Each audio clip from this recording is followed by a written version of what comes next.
Hello everyone, I hope आप सभी बहुत अच्छे होंगे। और आज के इस वीडियो में हम कुछ नया स्टार्ट करने वाले हैं और वो है जो CHSL का एग्ज़ाम होने वाला है उसके प्रिपरेशन को देखते हुए कि अगर आप आने वाले टाइम में CHSL की प्रिपरेशन कर रहे हो तो उसके लिए आपको इंग्लिश कैसे पढ़नी है और इंग्लिश में आपको क्या ध्यान रखना है। तो जो आपका इंग्लिश का पेपर होगा वो 50 मार्क्स का होगा और उसमें 25 क्वेश्चन आएंगे, जिसमें से आप देखोगे 40 प्लस मार्क्स आपके प्योर वोकेबलरी बेस्ड क्वेश्चन होंगे। जैसे कि अभी आपकी स्क्रीन पे 10 क्वेश्चन हैं, यानी कि 20 नंबर के तो एकदम वोकेबलरी वाले हो गए। फिर आपके 10 नंबर के क्लोज टेस्ट आते हैं, वो भी आप मान के चलो वोकेबलरी बेस्ड ही होते हैं। इवन आपके 4 नंबर के फिलर्स आते हैं 2 क्वेश्चन, वो भी आपके वोकेबलरी बेस्ड हो गए। तो 34 मार्क्स तो प्योर वोकेबलरी बेस्ड हो गया। इसके अलावा आपका 8 नंबर का इंप्रूवमेंट और एरर आता है, कई बार ये भी वोकेबलरी बेस्ड ही होते हैं। ठीक, तो कुल मिला जुला के जो आपके 40 मार्क्स के क्वेश्चन हैं वो प्योर वोकेबलरी बेस्ड होते हैं और उनके लिए आपको कुछ पढ़ने की अलग से जरूरत नहीं है। आपको एक बार ग्रामर की नॉलेज ठीक ठाक होनी चाहिए। एक बार आपने अच्छे से ग्रामर पढ़ लिया तो फिर उसके बाद आपको केवल प्रैक्टिस चाहिए होती है और वो प्रैक्टिस आपको इस सेशन के थ्रू मिलेगा। हर एक वीडियो में आपको 10 क्वेश्चन आपके वोकेबलरी वाले मिलेंगे, फिर क्लोज टेस्ट की अलग से प्रैक्टिस कर लेंगे या फिर इस तरह की जो भी प्रैक्टिस होगी वो हो जाएगी। तो आप इन वीडियो को देख सकते हो। ये वीडियो के आखिरी तक आपको पता चल जाएगा कि ये वीडियो कितना हेल्पफुल होने वाला है आने वाले टाइम में। एक वीडियो देखने के बाद आपको आइडिया लग जाएगा कि 10 मिनट के इस छोटे से सेशन में, आज तो मैं काफी अभी बोल रहा हूँ, ये सब बातें कर रहा हूँ, बट जब भी ये सेशन आगे से स्टार्ट होगा तो इतनी बातें करने के लिए नहीं होगी। वहां सिर्फ सेशन स्टार्ट होगा और 10 मिनट में आपको 10 क्वेश्चन बहुत ही अच्छे ढंग से क्लियर कर दिया जाएगा। मतलब इतना बढ़िया आपके रिवीजन के लिए इससे अच्छा सेशन आपको नहीं मिल पाएगा। तो आई होप कि आप ये वीडियो देखोगे और अगर ये वीडियो अच्छा लगता है तो वीडियो को शेयर कर देना। चलो स्टार्ट करते हैं आज का वीडियो। और ये जो पेपर है ये अभी हाल ही में CHSL के जो पेपर हुए थे, देखो ये 12/10/2020 का पेपर है। ठीक है, यानी कि अभी 12 तारीख को जो पेपर हुआ था, ठीक है, उसी का पेपर है, आज से 1 महीना पहले। जो आपके 2 इडियम्स आए थे वो थे एक अप इन आर्म्स और एक है स्टिर अप ए हॉर्नेट नेस्ट। अब ध्यान देना, ये जो अप इन आर्म्स लिखा हुआ है ना, इसमें एक वर्ड लिखा हुआ है आर्म्स। एक वर्ड होता है आर्म और एक वर्ड होता है आर्म्स। आर्म जो है ना, ये नाउन और वर्ब दोनों होता है और ये केवल प्लूरल यूज किया जाता है नाउन के तौर पे। क्लियर? देखो आर्म का मतलब आइदर ऑफ दीज 2 पार्ट्स है ना, ये जो 2 पार्ट्स आपको दिख रहे हैं ना, ये है आर्म। ठीक है, और आर्म अगर वर्ब हो तो to provide weapon, to provide weapon. ठीक है, अब ध्यान देना। लेकिन ये जो आर्म्स लिखा हुआ है नाउन फॉर्म में, प्योर प्लूरल फॉर्म में लिखा हुआ है, इससे आपको थोड़ी बहुत ग्रामर की नॉलेज मिलेगी। तो ये जो आर्म्स लिखा हुआ है इसका मतलब होता है वेपन्स, है ना, हथियार। क्लियर? तो ये सब ये आर्म और आर्म्स में अंतर है, पहली बात। दूसरी बात, आप जो ये आर्म से इडियम पढ़ते हो, आप कई बार पढ़ोगे एक हाथ की दूरी बना के रखो, तो keep at an arm's length, है ना, एक हाथ की दूरी बना के रखो। इसके बाद आपने पढ़ा होगा कि ये आपको बहुत महंगा पड़ेगा, तो this will cost you an arm and a leg. पढ़ा है, this will cost you an arm and a leg. Even एक बहुत अच्छा इडियम पढ़ा होगा, arm to the teeth, armed to the teeth, बिल्कुल हथियारों से लैस। लेकिन ये जो आर्म्स है इसका मतलब होता है हथियार। क्लियर? इसमें आप जो पढ़ रहे हो, जैसे ये लिखा हुआ है अप इन द आर्म्स, तो अप इन द आर्म्स का मतलब होता है बिल्कुल हथियार लेकर तैयार, प्रोटेस्ट करने को तैयार, आर्ग्यू करने को तैयार। तो इसका मतलब होता है रेडी टू प्रोटेस्ट, है ना, एक तरह से लिख दो रेडी टू प्रोटेस्ट, या फिर ऐसे कह सकते हो to be very angry and ready to argue, ready to protest. Clear? एक बहुत प्यारा आइडिया है एक और, ले डाउन योर आर्म्स। ठीक है, ले डाउन योर आर्म्स का मतलब अपने हथियार रख देना, है ना, लड़ाई बंद कर देना। क्लियर? और टेक अप लिख दोगे तो लड़ाई के लिए तैयार हो जाना। तो अप इन द आर्म्स का जो सही मतलब है that is called ready to protest. अगला है हमारे पास stir up a hornet nest. अब देखो, हॉर्नेट एक तितैया होती है जो अगर डंक मार दे तो बहुत तकलीफ होगी आपको।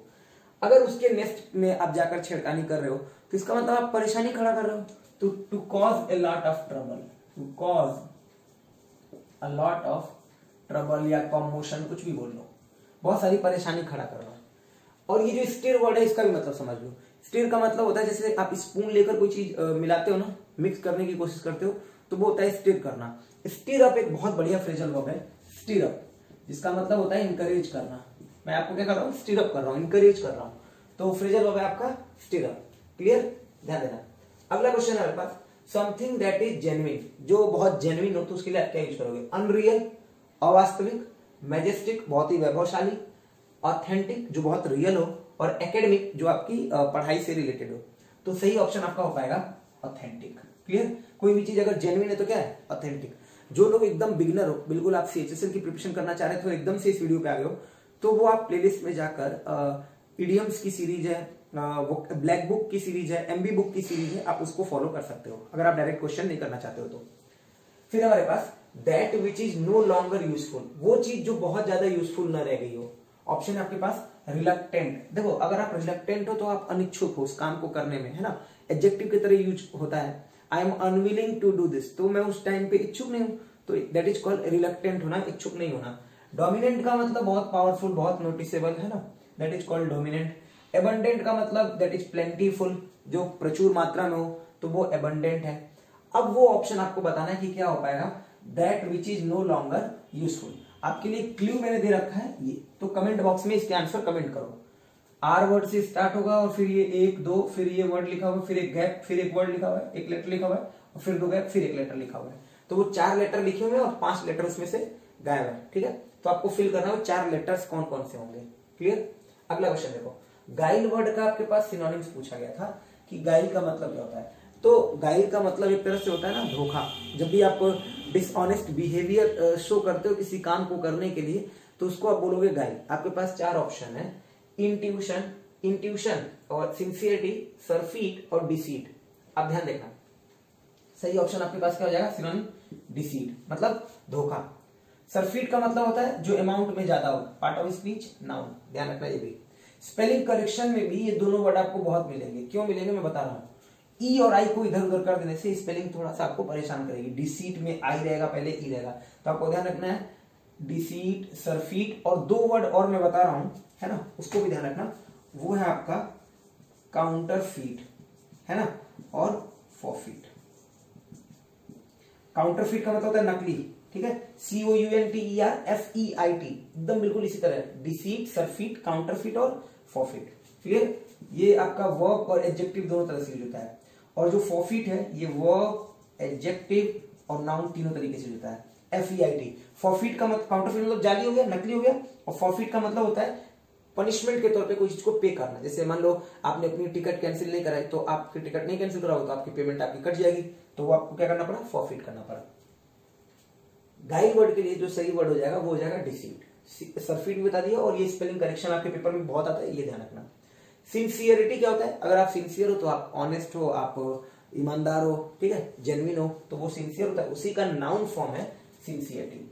अब एक और प्यारा सा वर्ड है, वो होता है इंट्यूट, है ना, इंट्यूट। ध्यान रखना, इसकी भी स्पेलिंग करेक्शन आएगी, INTUITION होता है। ठीक, तो इंट्यूट का मतलब होता है कोई चीज को जानना, to know something because of your feeling, है ना, not because of the facts. मतलब फैक्ट्स की वजह से नहीं, अपने अंदर की फीलिंग की वजह से। एक फीलिंग होती है आपके पास जिसकी वजह से आप चीजों को जानते हो, तो आप बोलते हो ये मेरा इंट्यूशन है, इंट्यूशन। ठीक है, इंट्यूशन है आपका। तो ये नाउन फॉर्म है, वो एबिलिटी जिसकी वजह से आप जान पाते हो, और वो जानना क्या हो जाएगा, वो इंट्यूट। अगला वर्ड है डिमोलिश करना, कोई चीज को ढाना, गिराना, खत्म करना। इसके लिए एंटोनिम लिखना था, तो बहुत सीधी सी बात है, ये जो 4 वर्ड है उसमें कंस्ट्रक्ट ही इसका एंटोनिम हो पाएगा। देखो इस तरह के क्वेश्चन आपके पेपर में 10+2 के पेपर में आएगा। एबॉलिश का मतलब होता है कोई चीज को समाप्त करना, खत्म करना पूरी तरह से। चेरिश, ये बहुत अच्छा वर्ड है, ये सी लिखा हुआ है, ध्यान रखना, सी। चेरिश का मतलब होता है कोई चीज को संजो के रखना, कोई याद है, सर मैं इस याद को चेरिश करके रखना चाहता हूं क्योंकि मैं इसको बहुत प्यार करता हूं, बहुत प्रोटेक्ट करना चाहता हूं, तो दैट इज कॉल्ड चेरिश करना। और ऑब्स्ट्रक्ट मतलब बाधा डालना। फिर हमारे पास एक वर्ड है सर्विलेंस। अब देखना सर्विलेंस की स्पेलिंग करेक्शन बहुत आएगी, SURVEILLANCE, सर्विलेंस। तो आपको ध्यान रखना है, इस तरह की स्पेलिंग को तोड़ देना है। अगर आपकी स्पेलिंग करेक्शन के क्वेश्चन आते हैं सर्विलेंस, तो कई बार आपके लिए वो स्पेलिंग याद करनी आसान हो जाती है। और ऐसा इसलिए हो पाता है क्योंकि हम 12th लेवल तक जो हमारी एकेडमिक लर्निंग होती है उसमें हम इतने अच्छे से प्रोनाउंसिएशन सुने नहीं होते, तो फिर वो माहौल बना नहीं पाते कि उसकी प्रोनाउंसिएशन सही कर पाए। ठीक है, यही वजह होती है कि हमें प्रोनाउंसिएशन में दिक्कत होती है, और ये बहुत बड़ा पार्ट होता है। प्रोनाउंसिएशन मतलब आपको सही करना है तो आपको 4-5 साल, 6 साल, 7 साल भी लग सकते हैं। ठीक है, उसके लिए उसको बहुत वर्क करना पड़ेगा, और अगर आप उसमें लग जाओगे तो एग्जाम क्लियर करना मुश्किल हो जाएगा। तो अभी आपके लिए क्या है कि एग्जाम क्लियर करना है, तो आपको थोड़ा सा प्रोनाउंसिएशन अगर इधर उधर हो रहा है तो आपको उसको मैनेज करना है।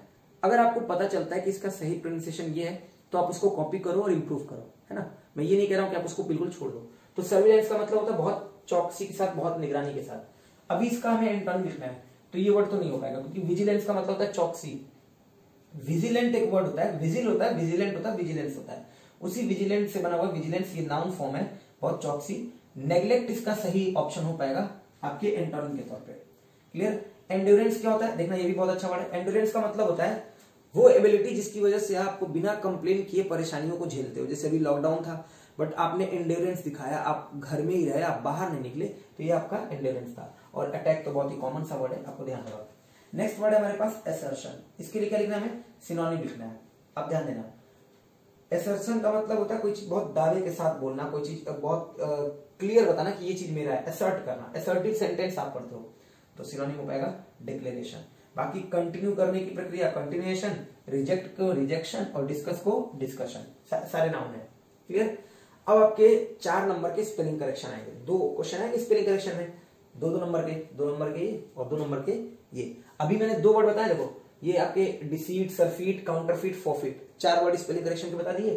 फिर सर्विलेंस आपको बता दिया, और ये भूलेगा भी नहीं, सर्व इल एंस, आप इस पे तोड़ दो आपको नहीं भूलेगा। सर्विलेंस आपकी स्पेलिंग करेक्शन में आपको मिलेगा। अब देखो ये 4 वर्ड है और ये आपकी स्पेलिंग करेक्शन के लिए आ गए। अनरूली, अनरूली का मतलब होता है अनियंत्रित। अगर अनरूली भीड़ है ना तो आपको आप नियंत्रण नहीं कर पाओगे उस पर, एडजेक्टिव के तौर पर यूज होता है। आमतौर पे अभी अगर आपने ग्रामर पढ़ रखा होगा तो आपने सुना होगा एलवाई वाले शब्द जो है एडवर्ब होते हैं। अगर एडजेक्टिव में एलवाई लगाओ तो एडवर्ब बनता है। क्लियर। बट ये एडजेक्टिव नहीं, ये एडवर्ब नहीं है, ये अपने आप में ही क्या है, एडजेक्टिव है। इसी तरह अनडूली, ये भी क्या है, एडजेक्टिव है। अनडूली का मतलब होता है एक्सेसिव। अगर कोई चीज बहुत ज्यादा मात्रा में ना तो आप उसके लिए बोलते हो ना बहुत एक्सेसिव है, इसका मतलब बहुत अनडूली है। क्लियर। ऑफुल होता है बहुत ही भयानक एक सेंस में होता है, तो ऑफुली बहुत ज्यादा, एक्सट्रीम, तो ये ऑफुली है। ऑफुल आपका एडजेक्टिव होता है। FUL वाले जितने भी वर्ड होते हैं वो सभी आपके एडजेक्टिव होते हैं। इसमें LY लगा दोगे तो एडवर्ब बन जाएगा, तो ऑफुली एडवर्ब है। फेथफुल होता है और इसमें हमें LY लगाना चाहिए था, तो जो करेक्शन होगा ये फेथफुली में होगा। फेथफुल आपका होता है और LY लगाओगे तो फेथफुली बनेगा। तो सही ऑप्शन लॉयल से रिलेटेड तो ये हो जाएगा। और ये फेथफुली और ऑफुली एडवर्ब है, अनडूली और अनडूली एडजेक्टिव है। क्लियर। इधर आ जाओ, यहाँ भी चारों एडवर्ब ही आए थे। ठीक है। जोक्युलरली, जोक्युलर होता है मजाक से रिलेटेड, जोक्युलरली। पॉपुलर से बना पॉपुलरली। ठीक है। बट बेगरली आपका क्या है, ये आपका एडजेक्टिव है क्योंकि बेगर से बना हुआ है। और आमतौर पे नाउन में LY लगाओगे तो वो एडजेक्टिव बनेगा। ध्यान रखना, जब आप पढ़ोगे तो आपको बताया जाएगा कि अगर नाउन में LY लगाते हो तो वो एडजेक्टिव बनता है, और एडजेक्टिव में LY लगाते हो तो एडवर्ब बनता है। बेगर एक नाउन है तो इसकी वजह से ये बेगरली क्या है, एडजेक्टिव। बेगरली का मतलब होता है बहुत अमाउंट में कम। क्लियर। अब सिंसियर वर्ड अभी थोड़ी देर पहले बताया था, सिंसियर की स्पेलिंग होती है SINCERE, सिंसियर। इसी से सिंसियरिटी बना था, है ना, ई हटा के ITY लगा दिया था, तो इसमें LY लगा दोगे तो बन जाएगा सिंसियरली। क्लियर। सिंसियर मतलब बहुत ही जेन्युइन, बहुत ही ऑनेस्ट। क्लियर हो गया। तो ये आज का सेशन था। आपको एक क्वेश्चन रिडंडेंट बताना है केवल, है ना। चलो ऑप्शन तो मैंने बता ही दिया, रिडंडेंट है तो वो आपको फिल करना था, ये मैंने बोल दिया, चलो कोई बात नहीं। तो आज का ये सेशन था। आई होप कि आपको ये सेशन बढ़िया लगा होगा, और अगर ये सेशन बढ़िया है तो अगर वीडियो अच्छा लगता है तो वीडियो को शेयर कर देना। बाकी आपकी जैसी मर्जी। आज के लिए इतना ही है, और ये एक सीरीज अब चालू होगी 10+2 के लिए, बिल्कुल 10+2 CHSL का जो पेपर होगा हमारे आने वाले टाइम में, मार्च या अप्रैल में जब भी होता है, तो उसके लिए हम प्रैक्टिस सेशन ये हम लेकर आए हुए हैं, जिसमें आप खूब सारी प्रैक्टिस कर पाओगे। नेक्स्ट सेशन में जब भी हम मिलेंगे, जरूरी नहीं कि अगला सेशन आपको CHSL का ही मिले, क्योंकि और भी क्लासेस होती हैं, और भी क्लासेस लेनी होगी, तो जब भी मिलेगा आपको तब तक अपना इंतजार कीजिएगा। वीडियो अच्छा लगे तो शेयर कीजिएगा। आज के लिए इतना ही, अपना ध्यान रखिएगा। नेक्स्ट सेशन में फिर मिलेंगे। आप सभी लोगों को बहुत बहुत धन्यवाद। Thank you.